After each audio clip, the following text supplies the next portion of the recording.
Over the past few days, maybe weeks, there's been a strange sense that the ground beneath you isn't the same. Nothing dramatic happened, no clear breakthrough, and yet the way you respond to things feels different. Situations that once pulled you in now pass through more quietly. Questions that used to demand answers are sitting open without urgency. It's subtle, almost easy to dismiss, but it's there. And here's the part that doesn't make sense at first. This shift didn't come when everything was going well. It came when you were tired, when you were close to giving up or at least close to letting go of the fight. Right at the edge of, I can't do this the same way anymore, something began to line up. Why does that happen? Why is it that just when control loosens, when effort runs out, reality starts to respond differently? Maybe what felt like chaos wasn't the problem. Maybe it was the signal that something deeper was already reorganizing. Here's the part that almost no one talks about honestly. Before this phase, it had to look like collapse, not because you were doing something wrong and not because life was punishing you, but because the structure you were standing on could no longer carry the version of you that was quietly forming underneath. From the inside, it felt like failure. From the outside, it may have looked like confusion, inconsistency, or bad timing. But underneath all of it, something precise was happening. When a system reaches its limit, it doesn't gently announce that it's outdated. It destabilizes. In nature, this happens before every meaningful reorganization. A forest doesn't slowly negotiate with a fire.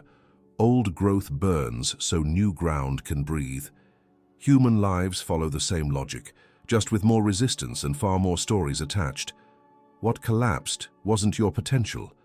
It was your old pattern trying to survive longer than it should have. You were operating from a familiar internal map, the way you made decisions, the way you tolerated discomfort, the way you stayed loyal to situations that no longer responded to your energy. That map once kept you safe. It helped you navigate uncertainty, but over time it became too small, and instead of clearly saying this no longer fits, life applied pressure. That pressure showed up as delays, misunderstandings, closed doors, emotional exhaustion. You tried to push harder at first. Most people do. You adjusted strategies, explained yourself more, waited longer, gave more, and strangely, the more effort you applied, the less movement you got in return. That wasn't bad luck. That was friction. Friction is what happens when an old operating system tries to load a reality it can't support. Here's where the misunderstanding begins. We're taught to interpret collapse as proof that we miscalculated. That if things fall apart, it must mean we chose wrong, trusted wrong, waited too long, or wanted too much. But collapse before expansion is not random. It follows a hidden pattern. Coherence must break before it can reform at a higher order. Think about moments when everything seemed to unravel at once. Not one thing, but several. A relationship loses its warmth. Motivation drops. Plans stall. Even your sense of identity feels thinner, less solid. That clustering is important. It means the field you were living in was no longer stable enough to keep pretending. Stability isn't always growth. Sometimes stability is just repetition with better excuses. There's also an internal element people rarely examine. Right before this phase, your tolerance for misalignment decreased. Things you once ignored started to irritate you. Conversations felt heavier. Obligations felt louder. Your body reacted faster than your logic. Fatigue showed up not because you were weak, but because you were done carrying what no longer matched you. This is a good moment to pause and check something quietly. When things started collapsing, did you immediately blame yourself, or did you sense, if only for a second, that something deeper was shifting beyond your control? That instinct matters. It tells you whether you were actually failing or whether your awareness had already moved ahead of your circumstances. Another piece of the pattern is timing. Collapse doesn't arrive when you feel ready. It arrives when further delay would cause stagnation. If the breakdown came when you were already tired, already questioning, already stretched thin, that wasn't cruelty. That was efficiency. The system waits until resistance is low enough for change to occur. This is where many people turn back. They rebuild the old structure quickly, just to stop the discomfort. They call it getting back on track, but what they're really doing is restoring familiarity. You didn't do that. or at least not fully. Something in you hesitated. Something said, if I rebuild this exactly as it was, I'll be back here again. That hesitation is not indecision, it's intelligence. From a more grounded perspective, breakdowns happen when inputs no longer match outputs. You were investing energy into directions that could no longer return it cleanly. The system responded by interrupting the flow. What you experienced as collapse was actually feedback, and feedback, when listened to instead of resisted, becomes guidance. Notice how the collapse forced you into stillness at certain points. You waited more. You watched more. You questioned assumptions you used to treat as facts. Even moments of confusion served a purpose. They slowed you down enough to stop automatic responses. That slowing is crucial because it creates a gap. And in that gap, something else starts to reorganize. Not in your plans yet, but in your internal frequency. Your expectations soften, your grip loosens, your need to force outcomes weakens, even if you don't consciously approve of it. What you called collapse was actually the loss of a rhythm that no longer matched you. And once that rhythm breaks, you can't simply go back to the old tempo. You feel offbeat, out of sync. That discomfort is what comes next. The place where nothing feels right, but nothing new has fully arrived either. That's not emptiness, that's friction. And that friction is where the next shift begins to form. There is a place almost everyone passes through, but very few can name it while they're inside it. It doesn't feel dramatic enough to be called a crisis, and it doesn't feel clear enough to be called a transition. It feels like effort without traction. Like moving, but not advancing.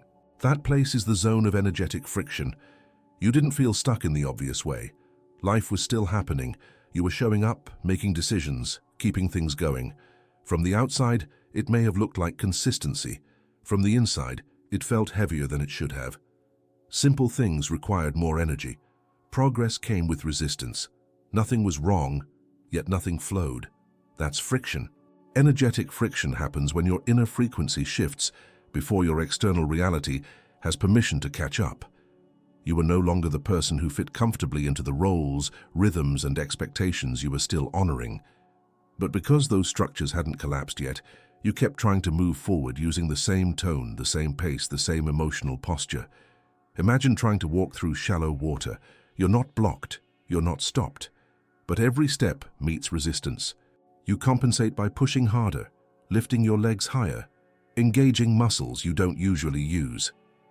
Over time, that effort turns into fatigue, not because you're weak, but because the environment has changed and you're still pretending it hasn't. This is where you were.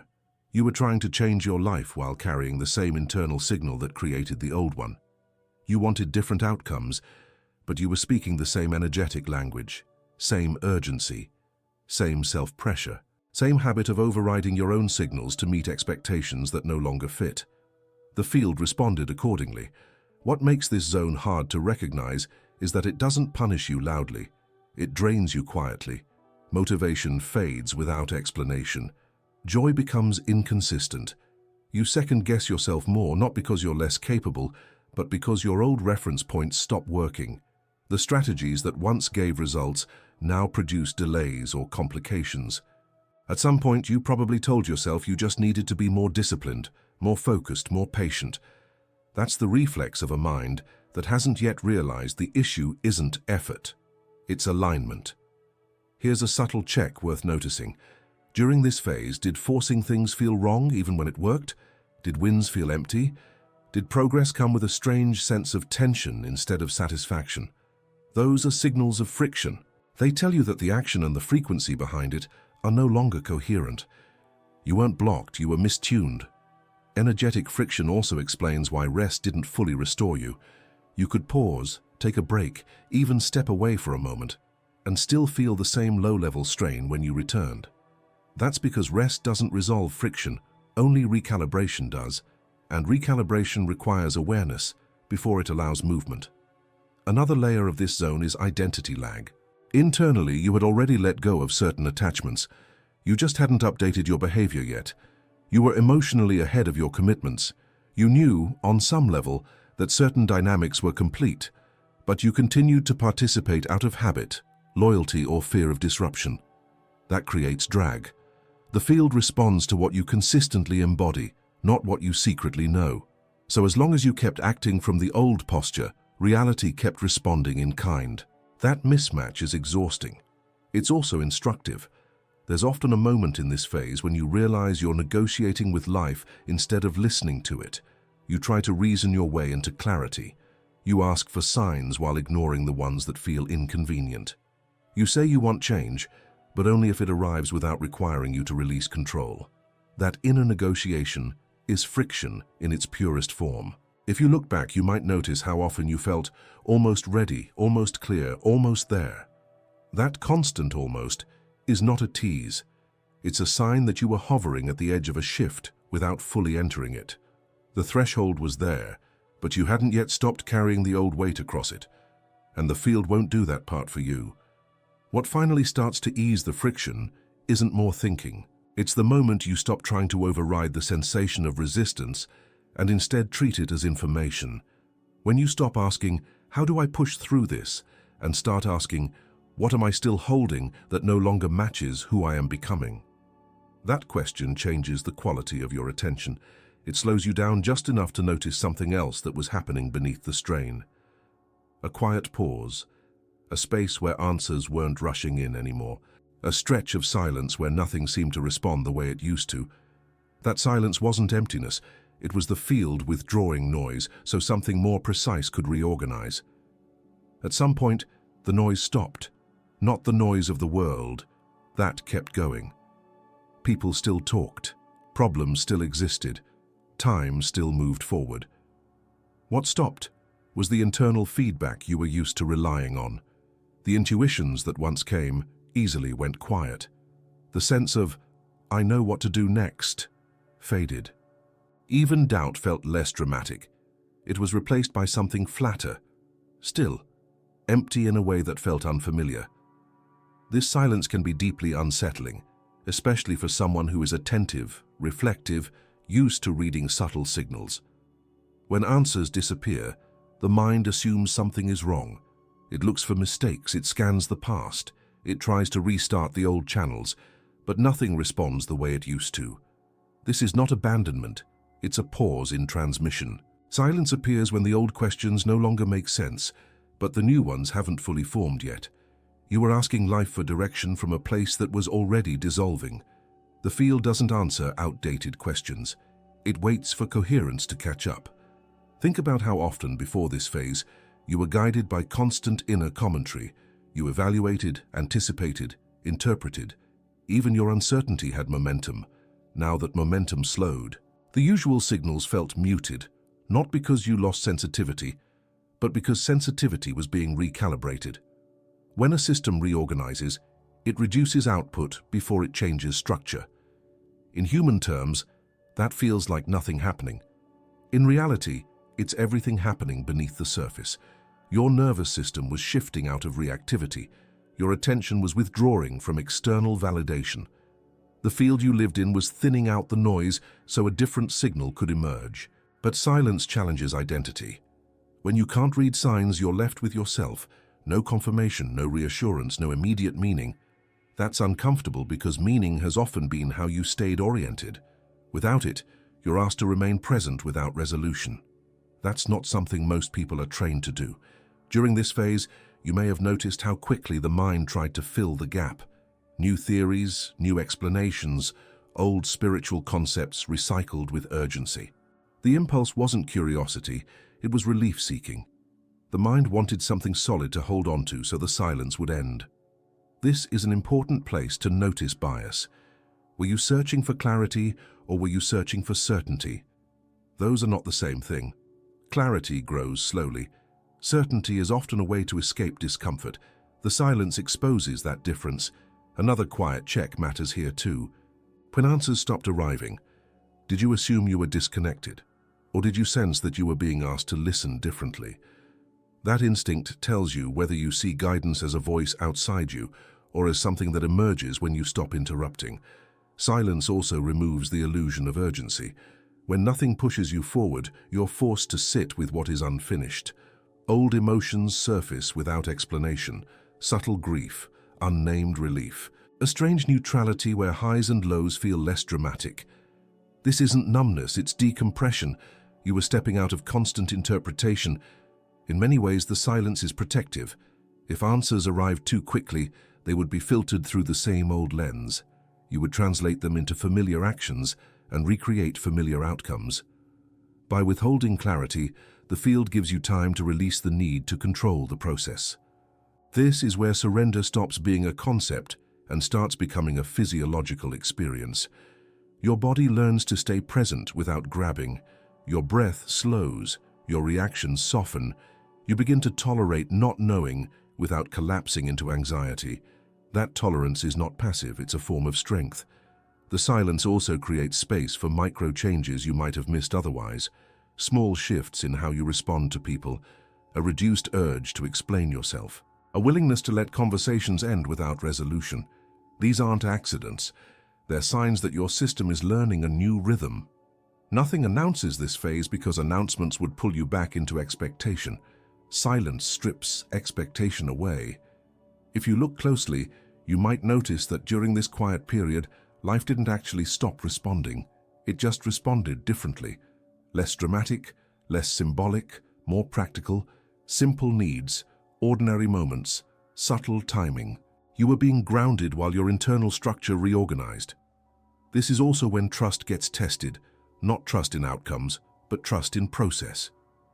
Can you stay open without proof? Can you move gently without direction? Can you allow emptiness without rushing to fill it? The silence doesn't last forever, but it lasts long enough to teach you something essential, that guidance doesn't always come as information. Sometimes it comes as the removal of noise. And as the noise fades, something else begins to show itself. Not as an answer yet, but as a shift in how losses, endings, and disruptions start to register. Small breaks you once would have fought now feel strangely inevitable, almost clean. That's when you begin to notice the subtle ruptures happening around you, the ones that don't announce themselves as change, but quietly redirect everything. Some changes don't arrive as events. They arrive as hairline cracks, so small that, at first, you don't even register them as important. A conversation that ends sooner than expected, a message that never comes, an opportunity that quietly dissolves instead of dramatically failing. Nothing explodes, nothing demands an explanation. And because of that, the mind labels it as insignificant and moves on. But these are the moments that actually redirect a life. Micro-ruptures are subtle interruptions in a timeline that was already loosening. They don't feel like turning points because they don't give you the satisfaction of clarity. There's no obvious villain, no clear lesson, no immediate reward. Just a slight deviation, a door that closes without noise, a thread that slips out of your hands. Earlier in your life, these moments would have triggered a reaction. You would have chased answers, tried to fix what broke, reinserted yourself into the situation to restore continuity. But during this phase, something different happened. You noticed the break, and you didn't rush to repair it. That pause matters. When a relationship faded instead of ending, when a plan stalled without drama, when a loss felt oddly clean instead of devastating, that wasn't indifference. It was discernment beginning to operate without force. You didn't numb yourself, you simply didn't cling. And clinging is what keeps timelines alive past their expiration date. Micro-ruptures are how the field edits without asking for permission. They remove options that would have kept you oscillating between versions of yourself that were no longer compatible. Not because those paths were wrong, but because they belonged to a different frequency. Here's the part most people misunderstand. These small losses are not tests of detachment.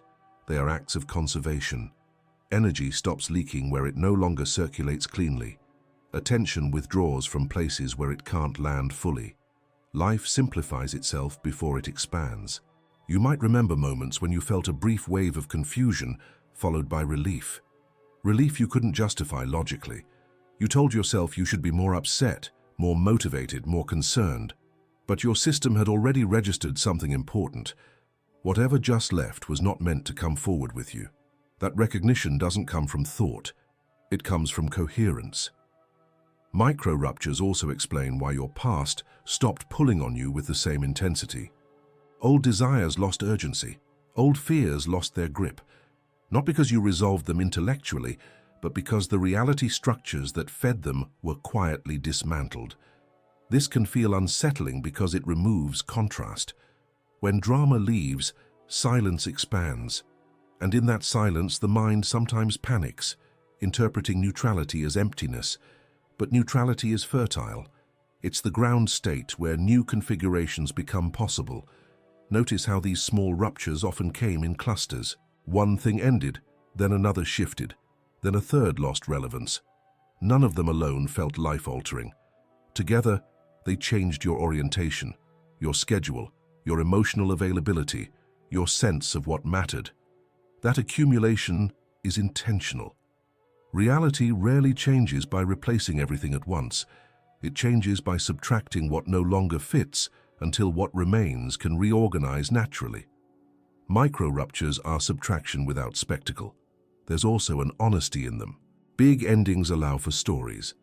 Small endings don't. When something fades quietly, you can't dramatize it. You have to accept it as information. That acceptance strengthens trust in your internal signals instead of external validation. If you reflect carefully, you may notice that some of these ruptures saved you from futures that looked acceptable but would have drained you slowly. Paths that made sense on paper but required you to stay slightly misaligned to maintain them. By removing them early, the field spared you a larger correction later. This isn't punishment, it's efficiency. And here's another subtle shift that often goes unnoticed. After these micro-ruptures, your reactions changed. You recovered faster. You explained less. You stopped trying to extract meaning from every ending. That's not detachment from life, that's attunement to timing. You began to sense when something was complete without needing closure.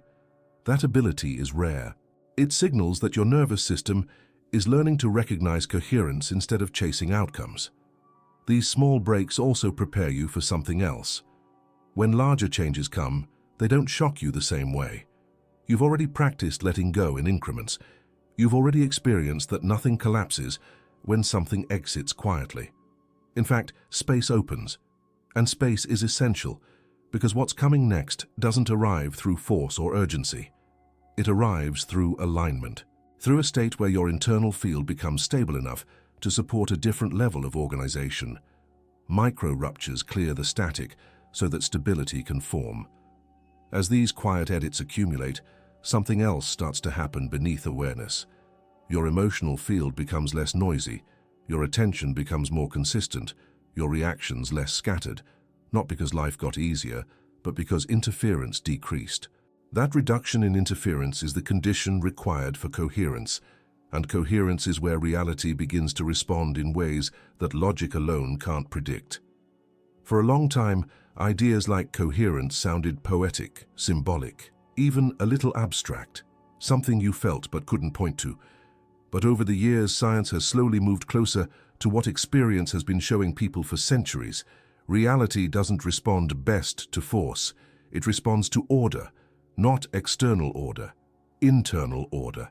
When researchers began studying the body as a system of signals instead of isolated parts, something unexpected became clear. The heart is not just a pump. It generates a strong electromagnetic field that extends beyond the body. This field changes depending on emotional patterns. Calm, stable emotions create a smooth, ordered signal. Stress, urgency, and inner conflict create noise. What matters isn't positivity, it's coherence. Coherence is what happens when your internal signals stop competing with each other. When thought, emotion, and intention move in the same direction instead of pulling apart. In that state, the system becomes efficient. Less energy is wasted. Information moves faster. Decisions feel cleaner. And here's the part that changes how you see everything that came before this phase. Reality shifts don't occur when you try harder. They occur when the internal field becomes coherent enough to support a new pattern. Think back to how much effort you used to apply. The planning, the anticipating, the emotional rehearsing. Even your hope had tension in it. You wanted things to happen on a timeline your nervous system could tolerate. That tension created interference, not because your desire was wrong, but because the signal was unstable. An unstable signal doesn't collapse reality. it scatters it. This explains why things used to almost work, why opportunities showed up halfway, why alignment felt close but inconsistent. The system was receiving mixed input. Part of you was ready to move forward. Another part was still bracing, protecting, rushing, or proving. Coherence doesn't come from convincing yourself of anything. It comes from resolution, from settling internal contradictions. Notice what has changed recently. You're not pushing for answers the same way.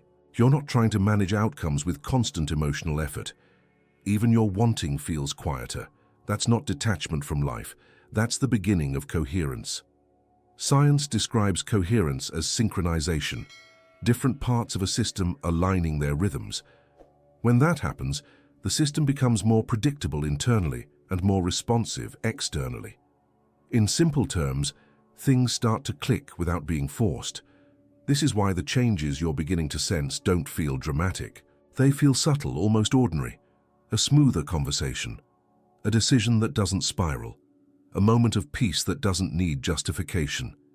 These are not random. They are markers of internal order. Another important distinction matters here. Coherence is not control. In fact, control disrupts it. Control tightens the system. It introduces fear of error.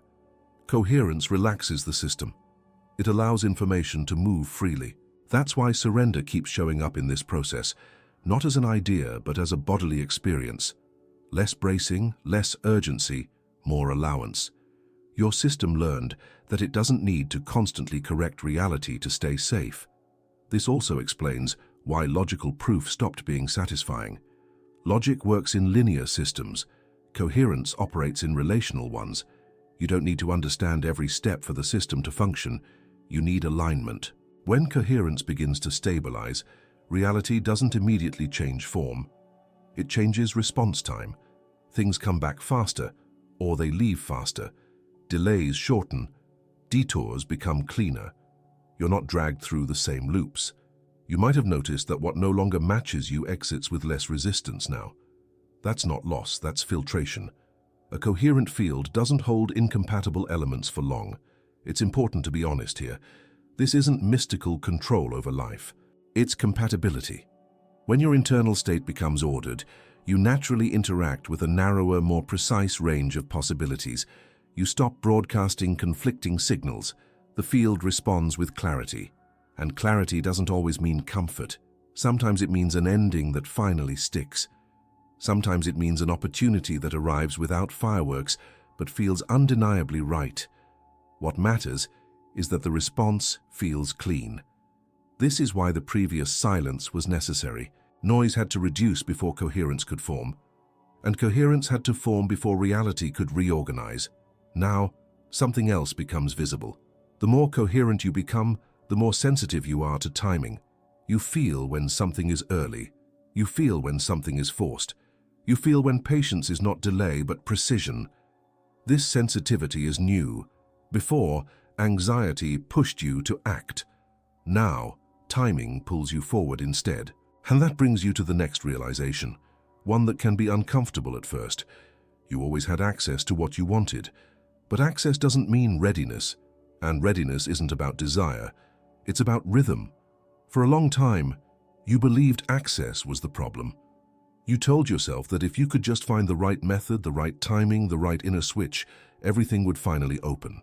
You searched for clarity like it was missing information, like something had been withheld from you. But what you're beginning to sense now is quieter and far more humbling.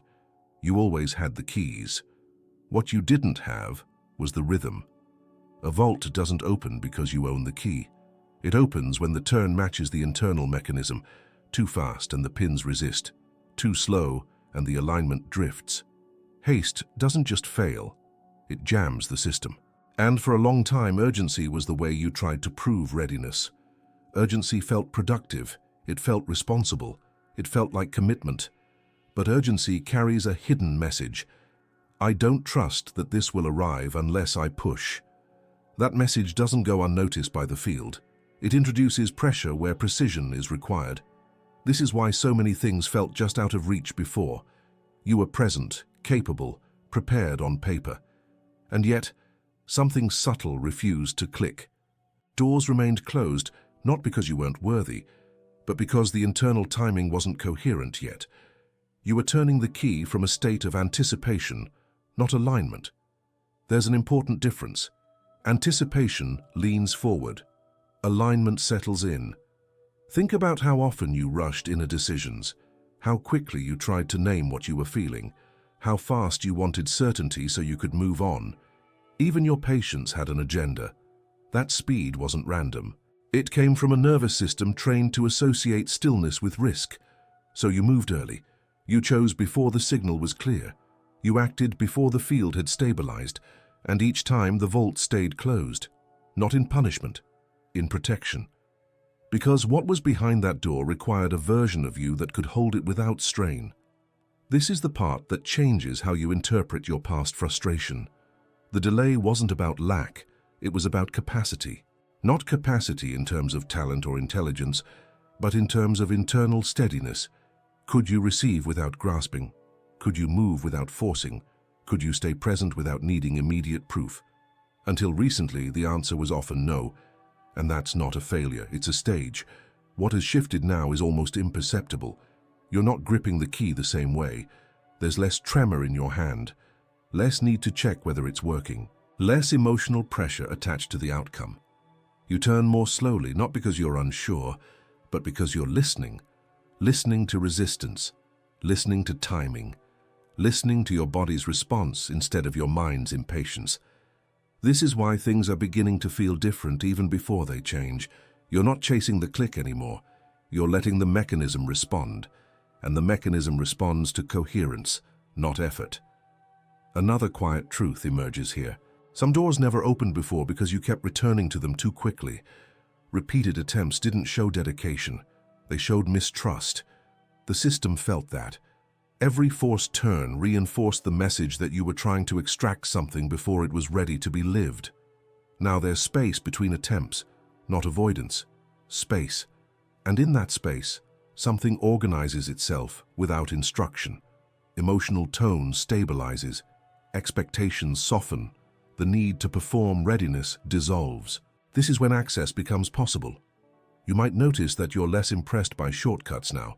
Promises of instant transformation don't pull you the same way. That's not cynicism. That's discernment. You've learned through experience that what opens too easily often collapses just as fast. The vault you're approaching doesn't respond to cleverness. It responds to congruence. And congruence takes time not because it's slow, but because it's exact. It requires every part of you to arrive at the same moment. Desire, trust, patience, and presence. No part rushing ahead. No part dragging behind. This is why anxiety had to loosen its grip first. Anxiety speeds everything up. It scrambles the signal. It makes every attempt feel urgent, even when urgency isn't required. As anxiety quieted, your internal timing recalibrated. You stopped trying to outpace uncertainty. Now, when you reach for what you want, there's a different quality to it. Less demand, more allowance. You're not trying to convince reality, you're meeting it. And that's when another shift begins to make itself known, because once haste falls away, something else becomes audible. A softer signal beneath the noise of thought, a guidance that doesn't shout or explain but gently redirects. The mind wants to lead, it always has, but the field doesn't respond to the loudest voice, it responds to the most coherent one. For most of your life, your mind was the loudest authority in the room. It learned early how to analyze, predict, compare, and protect. It helped you survive uncertainty, avoid mistakes, and make sense of complexity. And because it worked, you trusted it. You gave it the lead role. You believed that clarity would come from thinking harder, planning better, and staying one step ahead of whatever might go wrong. But the mind has a limitation it rarely admits. It can only work with what already exists. The mind speaks in memory, probability, and pattern recognition. It scans the past to anticipate the future. That's useful in stable environments, but when you're entering a new phase, the past is no longer a reliable map, and that's when the mind starts to shout. It shouts questions, it shouts warnings, it shouts urgency disguised as logic. Figure this out. Decide now. Don't miss your chance. None of that sounds irrational. In fact, it sounds responsible. But volume is not wisdom. While the mind was getting louder, something else was doing the opposite. The field doesn't shout. It whispers. It communicates through sensation, timing, ease, and subtle resistance. It doesn't argue or explain. It offers a felt sense of yes or no long before the reasons arrive. And for a long time you ignored it, not because you were disconnected, but because you were trained to value explanation over experience. This is why your rational side, as capable as it is, was slowing you down. Every time the field offered a quiet signal, the mind demanded proof. Every time a direction felt right but illogical, the mind delayed action until certainty arrived. And certainty never came, because certainty is a product of repetition, not emergence. You weren't stuck because you lacked insight. You were stuck because you kept translating whispers into arguments. Think about how many times you talked yourself out of a feeling. How often you sensed something wasn't aligned but stayed anyway because it made sense. How frequently you felt pulled towards something you couldn't justify and dismissed it as unrealistic or premature. That dismissal wasn't neutrality, it was interference. The mind believes safety comes from control. The field operates through resonance. Control tightens, resonance aligns. When control dominates, movement slows, because every step must be verified before it's taken. This creates a specific kind of exhaustion, decision fatigue, emotional overprocessing, a constant background tension that says, I should know this by now. That tension didn't motivate you. It scattered you. Another quiet bias played a role here. The mind assumes that if something is right, it will feel clear immediately. But clarity in new territory often comes after movement, not before it. The field asks for responsiveness, not certainty. So while you waited for full understanding, the moment passed. Or it returned later, changed, less accessible. And each time that happened, the mind tightened its grip even more, convinced that the solution was better thinking. It wasn't. What began to change recently is not your intelligence, but your relationship to it. You started noticing that the mind's urgency didn't always correlate with truth, that its loudest objections often appeared right before something meaningful tried to reorganize. You may have felt this as a strange hesitation to overthink, a fatigue with endless analysis, a willingness to let some questions remain unanswered. That's not disengagement, that's recalibration. The field doesn't need you to silence the mind. It needs the mind to stop interrupting. When the mind relaxes, even slightly, you start noticing different information. How your body responds before your thoughts catch up. How some choices bring immediate calm, even if they complicate your plans. How other options look perfect on paper, but drain you the moment you imagine committing to them. These signals were always present, they were just drowned out. As the mind steps back from the microphone, you begin to move differently, not recklessly, more precisely. You pause not to analyze, but to feel into timing. You delay not out of fear, but out of respect for readiness. This doesn't mean logic disappears, it finds its proper place. Logic becomes a tool, not a gatekeeper. It helps execute what alignment has already chosen, instead of trying to choose on its own. That shift is subtle, but it changes everything, because once the mind stops shouting, you can hear the difference between resistance and redirection. Between discomfort that signals growth and friction that signals misalignment. You stop forcing clarity and start recognizing compatibility. And in that quieter space, another realization begins to surface. Some of the things you thought were blocks weren't created by doubt or fear at all. They were course corrections, protective pauses, redirections you misunderstood as failure because your mind expected progress to look linear. What looked like being stopped may have been the field quietly steering you away from frequencies you were never meant to sustain. There were moments when it felt like life simply said no. You reached a point, took a step, and something stopped you. Not violently, not with drama, just enough resistance to make progress impossible. A delay you couldn't bypass. A door that wouldn't open no matter how prepared you felt. At the time, it looked like blockage, like interference, like something standing in your way. But a blockage stops movement. What you experience changed direction. Quantum redirection doesn't announce itself as guidance.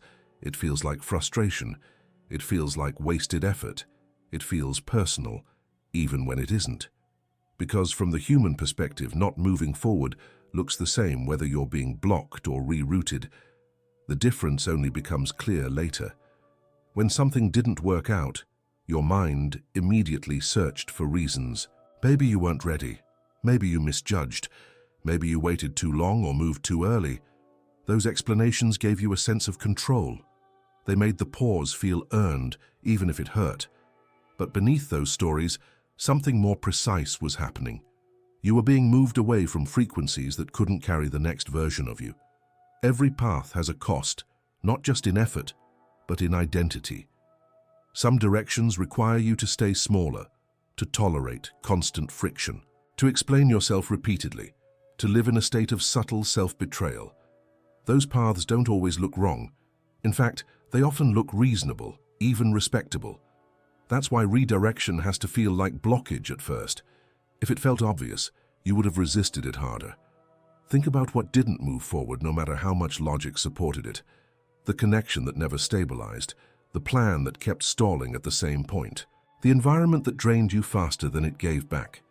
You could have forced those paths open, at least temporarily. You had the skill. You had the will. What you didn't have was compatibility. The field doesn't punish incompatible movement. It absorbs it until the mismatch becomes too costly to ignore. Then it redirects. Redirection often comes disguised as inconvenience, wrong timing, administrative issues, people changing their minds, energy dropping without explanation. None of it dramatic enough to justify quitting outright. Just enough to slow you down and make continuation feel heavy. That heaviness was information.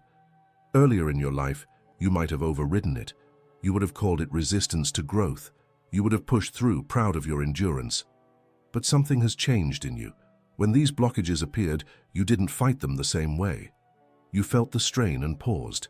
That pause allowed redirection to complete itself. Quantum redirection doesn't move you towards something immediately. It first moves you away from timelines that would have locked you into repetition, away from environments that reinforced outdated versions of you, away from outcomes that required you to stay tense to maintain them. This is why the redirection felt empty at first.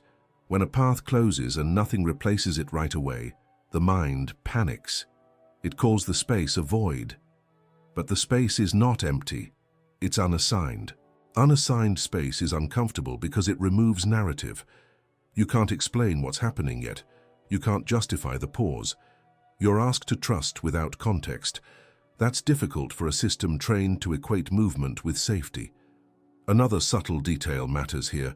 The redirection didn't happen all at once. It happened through repeated non-events, things that almost worked but didn't, momentum that started and stopped. Each time you adjusted slightly, thinking you were fixing the issue. In reality, you were being guided incrementally away from a frequency that no longer matched you. This slow pace wasn't accidental. If the redirection had been sudden, your identity would have resisted it. Gradual redirection bypasses resistance by allowing the nervous system to adapt. Over time, you noticed something strange. The things that stopped working stopped hurting as much. Disappointment became cleaner. Less emotional residue, less looping. That's not numbness, that's acceptance forming before understanding. You didn't lose passion. You lost attachment to outcomes that required constant self-negotiation. Quantum redirection also explains why certain opportunities arrived and vanished quickly. They weren't meant to be pursued. They were contrast, reference points, signals showing you what alignment is not. Their purpose wasn't to be built. It was to be recognized and released. From the outside, it may look like you missed chances. From the inside, something feels spared. And this is where the deeper trust begins to take root. When you realize that not everything that doesn't happen is a loss. Some things don't happen because the cost would have been invisible at first and unbearable later. As these redirections accumulate, a new pattern starts to emerge. You're no longer being stopped randomly. You're being filtered.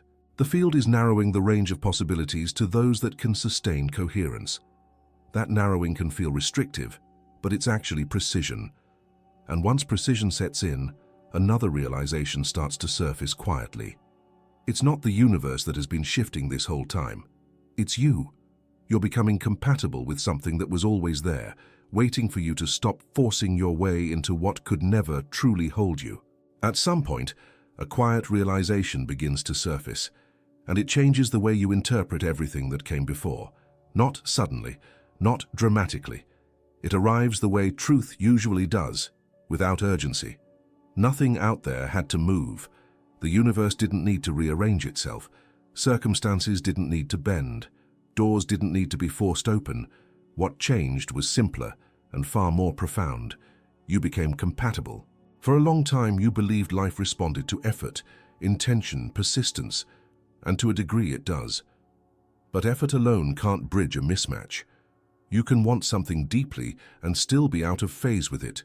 You can work towards something sincerely and still repel it energetically. Not because you're undeserving, but because resonance isn't moral. It's mechanical. Compatibility is not about earning. It's about alignment. This reframes the entire story. The delays weren't tests. The detours weren't punishment. The silence wasn't absence. All of it was space, time for you to shift into a state that could actually receive what was already available. Think about how often you tried to manifest outcomes while internally bracing for disappointment. How often desire was paired with tension. How often hope came with a backup plan rooted in fear. Those internal contradictions mattered. They created a signal that said, I want this, but I don't trust it. The field responds to what you embody, not what you say you want. What has changed now is subtle but decisive. Your wanting has softened, not weakened, clarified. You're no longer reaching from lack. You're no longer negotiating with life. You're standing differently, breathing differently, listening differently. That shift makes you visible to what was always there. This is why the current phase doesn't feel like chasing. It feels like recognizing. Things don't arrive with fireworks. They arrive with familiarity. A strange sense of this fits even when it challenges you, even when it asks more of you than before. Compatibility doesn't mean ease. It means sustainability. Earlier, many of the things you wanted would have required you to stay hypervigilant to keep them, to perform, to constantly adjust yourself, to tolerate ongoing friction. Now, what begins to align doesn't demand that kind of self-abandonment. It meets you where you are because you've stopped pretending to be someone else. This is the plot twist the mind struggles with at first. You didn't need to become more. You needed to become more yourself, less fragmented, less reactive, less driven by urgency and proof. As coherence stabilized, the signal you sent out became simpler, cleaner. And a clean signal doesn't attract chaos. It attracts correspondence. That's why things are starting to respond without being forced. People show up differently. Conversations shift tone. Opportunities feel timed instead of chased. Even endings feel less dramatic. There's less emotional residue because nothing is being torn away. It's simply no longer matching. This can feel almost anticlimactic. You expect transformation to feel louder, more rewarding, more cinematic. Instead, it feels calm, grounded, sometimes even boring. That's because compatibility removes drama. Drama thrives on misalignment. There's also a humility that comes with this realization. You see how much energy you spent trying to bend life toward you, when what was needed was for you to relax into coherence. Not passive relaxation, honest relaxation. The kind that comes from no longer trying to outrun uncertainty. You stop asking, how do I make this happen? And start noticing, what is already responding now that I'm not interfering? That question changes everything. Because once compatibility is present, life doesn't need persuasion. It needs participation. You don't pull outcomes toward you. You step into them. This also explains why some things that arrive now feel strangely inevitable. Not exciting in the usual way, but solid. Like something clicking into place rather than appearing out of nowhere. You're not manifesting from imagination anymore. You're meeting something that recognizes you. And recognition goes both ways. You recognize yourself in these new conditions. You feel more like yourself within them, less compromised, less split, less performative. That's the quiet confirmation that this alignment is real. Still, the mind may try to downplay it. It might say, this is too subtle to matter, or nothing big has changed yet. But big change isn't the metric anymore. Stability is. Consistency, the absence of internal resistance. Those are the real indicators that something fundamental has shifted. From here, the changes won't announce themselves as breakthroughs. They'll show up as small, observable signs, subtle rearrangements, a lightness you didn't manufacture, a sense of peace that doesn't depend on answers. And you might still doubt it at first. That's natural. Compatibility doesn't erase skepticism overnight, but it does something more important. It makes doubt quieter, because when alignment is real, you don't need to convince yourself. You start noticing the evidence in ordinary moments, before you fully believe what they mean. The first signs don't arrive as proof. They arrive as changes in how you experience ordinary moments. That's why they're easy to doubt. You don't wake up one day feeling transformed. There's no announcement, no dramatic shift in circumstances that forces you to believe something new has begun. Instead, you start noticing that certain things no longer ask as much of you. They don't pull. They don't drain. They don't demand explanation. They simply loosen. One of the earliest signs is how people begin to drift without conflict. Not because something went wrong, but because the connection no longer has tension holding it together. Conversations end more naturally. Obligations fade without resentment. You don't feel the need to chase, clarify, or repair. And what surprises you most is the absence of guilt. That absence matters. Another sign appears in your body before it shows up in your thoughts. Your breath drops lower. Your shoulders don't brace the same way.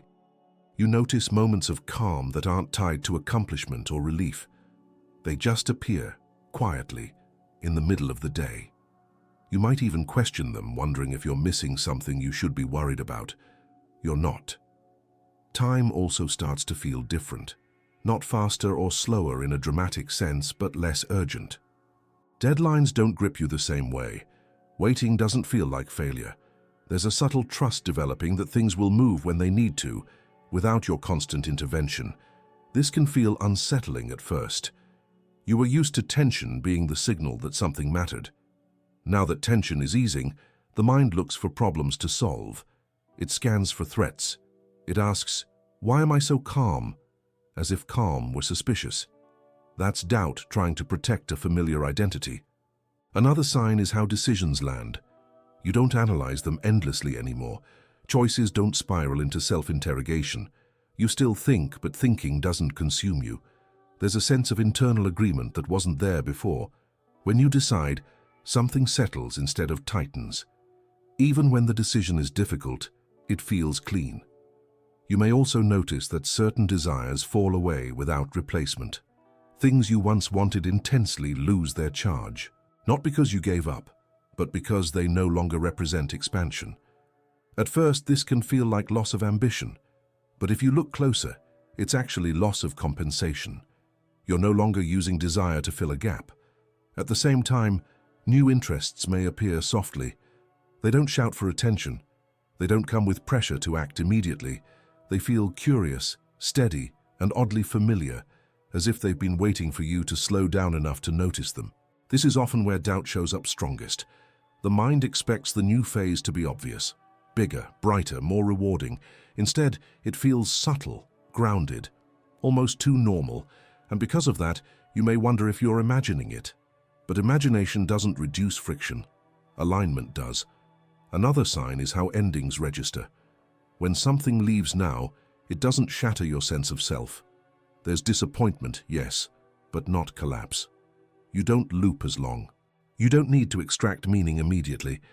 You let the ending be what it is without turning it into a verdict about your worth or your future. That emotional resilience isn't forced. It's a byproduct of coherence. You may also notice that you explain yourself less. Not out of defiance, but out of clarity. You don't feel misunderstood as often, even when others don't fully agree with you. You're not seeking validation the same way, so its absence doesn't sting. This is one of the quietest yet strongest signs of a new phase. Peace starts to show up in places you didn't expect it. Not constant peace, not spiritual bliss, just moments of okayness that don't need justification. You can sit with unanswered questions without immediately trying to resolve them. You can be in transition without narrating it. And yes, doubt still appears.